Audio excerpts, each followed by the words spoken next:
Hello everyone and welcome back to ICT channel. आज है हमारे इंग्लिश स्पीकिंग कोर्स का 4th डे और आज हम पढ़ने जा रहे हैं छोटे छोटे वाक्यांश यानी फ्रेजेस। तो शुरू करने से पहले अगर आप चैनल पे नए हैं तो आप चैनल को सब्सक्राइब कर ले और सब्सक्राइब करने के साथ साथ आप बेल आइकन में ऑल प्रेस कर ले, जिससे चैनल पे अपलोड होने वाली सारी वीडियोस की नोटिफिकेशन आपको सबसे पहले मिल जाएगी। तो चलिए लेट्स बिगिन। अंग्रेजी के वाक्य की जगह कई बार वाक्यांश अथवा केवल दो एक शब्दों से काम चलाया जाता है। उदाहरण के तौर पर yes sir, no sir, very good sir आदि। ये वाक्यांश इतने अधिक प्रचलित हैं कि अंग्रेजी बोलने और समझने के इच्छुक प्रत्येक व्यक्ति को इनसे परिचित होना अत्यंत आवश्यक है। ये वाक्यांश बहुत सरल भी हैं क्योंकि ये व्याकरण के पेचीदा नियमों से बंधे हुए नहीं है। तो यहाँ पे हम आज बात कर रहे हैं फ्रेजेस की। फ्रेजेस क्या होते हैं? ये दो शब्द या एक शब्द या 3-4 शब्दों का समूह होता है। ये कंप्लीट वाक्य नहीं होते हैं बल्कि वाक्य के अंश होते हैं। जैसे यस सर, नो सर,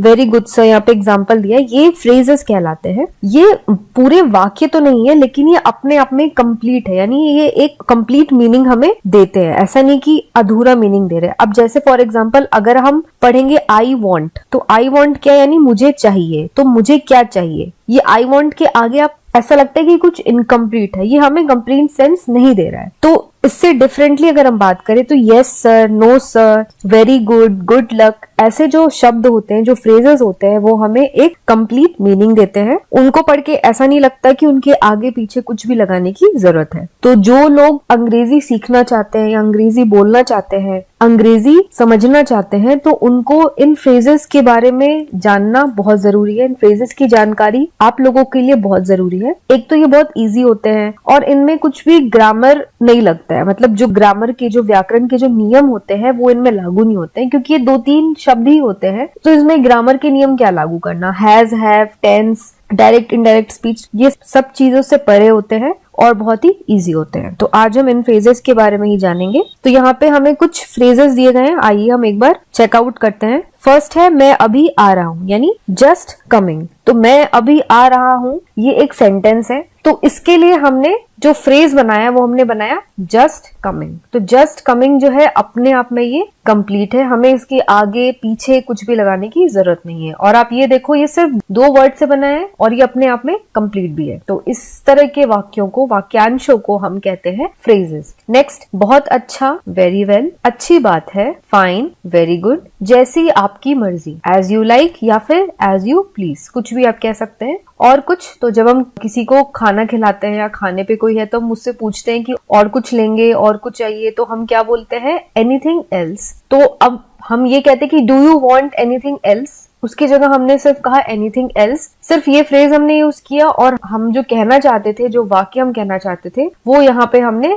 सिर्फ एनीथिंग एल्स बोल के ही अपना वाक्य कह दिया, अपनी जो बात है वो कह दी। नेक्स्ट है बस रहने दो, दैट्स इनफ, इस सम्मान के लिए धन्यवाद, थैंक्स फॉर दिस ऑनर, अच्छा, ओके, क्यों नहीं, व्हाई नॉट, थोड़ा सा भी नहीं, नॉट अ बिट, ध्यान रखना, टेक केयर, कल मिलेंगे, सी यू टुमारो, हाँ जरूर, यस बाय ऑल मीन्स, बहुत है, दैट इज टू मच, हाँ सर, यस सर, नहीं कभी नहीं, नो नॉट एट ऑल, कोई बात नहीं, नेवर माइंड या फिर डजंट मैटर, और कुछ नहीं, नथिंग एल्स, कोई खास बात नहीं, नथिंग स्पेशल, आइए, वेलकम, भरोसा रखे, रेस्ट एश्योर्ड, बहुत दिन से देखा नहीं, लॉन्ग टाइम नो सी, अच्छा चलते हैं, गुड बाय, आपको भी विदा, बाय बाय, जरा सा भी नहीं, नॉट द लीस्ट। ये लगभग सभी वाक्यांश है, पूर्ण वाक्य नहीं है, पर इनसे पूर्ण वाक्य जैसा काम लिया जाता है। तो ये जितने भी हमने ये 25 यहाँ पे पढ़े, ये वाक्यांश है, ये पूरे वाक्य नहीं है, लेकिन ये काम जो है पूरे वाक्य का ही करते हैं। यानी अगर आप सिर्फ इन वाक्यांशों का भी इस्तेमाल करेंगे तो आपको पूरा वाक्य लिखने की जरूरत नहीं है। तो यहाँ पे आप देख ही रहे होंगे कि यहाँ पे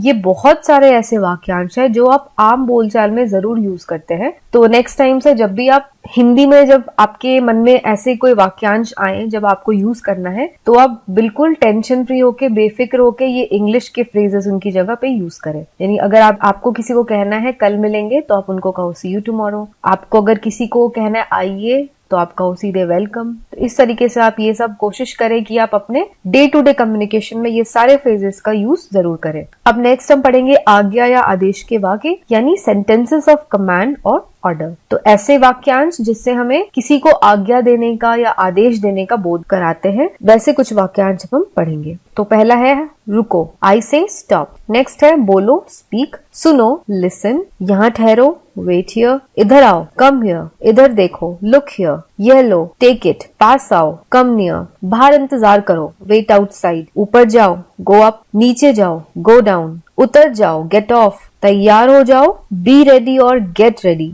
चुप रहो, कीप क्वाइट। सावधान रहो, बी केयरफुल, बी कॉशियस। धीरे चलो, गो स्लोली और वॉक स्लोली। तुरंत जाओ, गो एट वंस। यहाँ रुको, स्टॉप हियर। सीधे जाओ, गो स्ट्रेट। चले जाओ या फिर निकल जाओ का गो अवे और गेट आउट। तो ये सारे हमारे ऐसे वाक्यांश हो गए जो हमें कुछ आज्ञा या आदेश देने का बोध कराते हैं। तो यहाँ पे एक बहुत ही इंपॉर्टेंट टिप है, कर्ता न होते हुए भी ये पूर्ण वाक्य हैं, क्योंकि इनमें क्रियाएं अपने स्थान पर हैं। ये आदेश या कमांड के वाक्य हैं। इनमें यू यानी कि कर्ता अर्थ को देखते हुए अपनी ओर से लगाना पड़ता है, अर्थात यू अंडरस्टूड है। तो यहाँ पे ये अपने आप में कंप्लीट वाक्य कैसे है? अब ये सारे जो वाक्यांश है इसमें कोई कर्ता नहीं यानी कोई सब्जेक्ट नहीं है। लेकिन अगर हम ध्यान से देखें तो अगर आप किसी को बोल रहे हो स्पीक, तो जाहिर सी बात है कि आप किसी सामने वाले को बोल रहे हो कि बोलो। तो बोलो यानी कि स्पीक यानी कि आप उसको बोलोगे यू स्पीक यानी तुम बोलो। तो यहाँ पे जो यू है वो अंडरस्टूड है, यानी हमें यू यहाँ पे अलग से लगाने की जरूरत नहीं है। अगर आप सिर्फ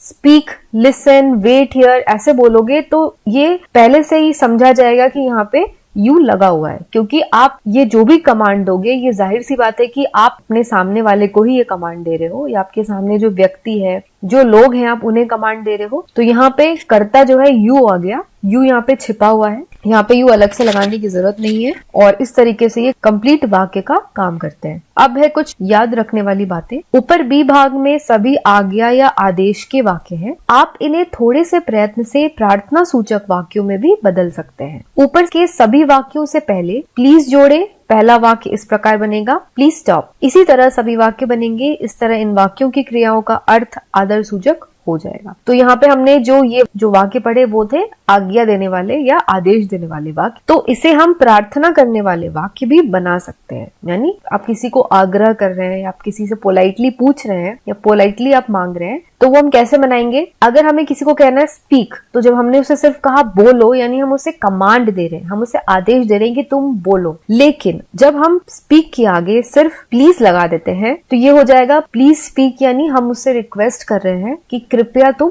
बोलो। वैसे ही जैसे ये है कम नियर। कम नियर जब आप किसी को बोलते हो तो मतलब आप उसे आदेश दे रहे हो कि तुम पास आओ। लेकिन जब हम कम नियर के आगे प्लीज लगाते हैं यानी प्लीज कम नियर, तो ये क्या हो जाएगा? वाक्य ये पूरा प्रार्थनावाचक वाक्य में चेंज हो जाएगा, यानी अब ये आदेश से हम किसी को आग्रह कर रहे हैं, यानी प्लीज तुम पास आओ। तो इस तरीके से हम इन सारे वाक्यों के साथ प्लीज जब लगाएंगे तो इसका जो बोध है वो बिल्कुल चेंज हो जाएगा। ये आदेश से हो जाएंगे प्रार्थनावाचक वाक्य। नेक्स्ट है जब आप अपने अधिकारी से अवकाश मांगे या ऐसे ही कोई और प्रार्थना करें, वहां प्लीज के स्थान पर काइंडली का प्रयोग करें। जैसे कृपया मुझे एक दिन का अवकाश प्रदान करें, kindly grant me leave for one day. कृपया मामले की जांच पड़ताल करें, kindly look into the matter. इन दोनों वाक्यों के प्लीज शब्द का प्रयोग उचित नहीं है, काइंडली शब्द का प्रयोग किया जाना चाहिए। तो जब भी आप अपने से किसी बड़े अधिकारी से, अपने किसी भी अधिकारी से जब आप कुछ मांगते हैं, कुछ प्रार्थना करते हैं, जैसे छुट्टी मांग रहे हैं, अगर आप स्कूल में है तो हो सकता है अपने टीचर से आप या अपने प्रिंसिपल से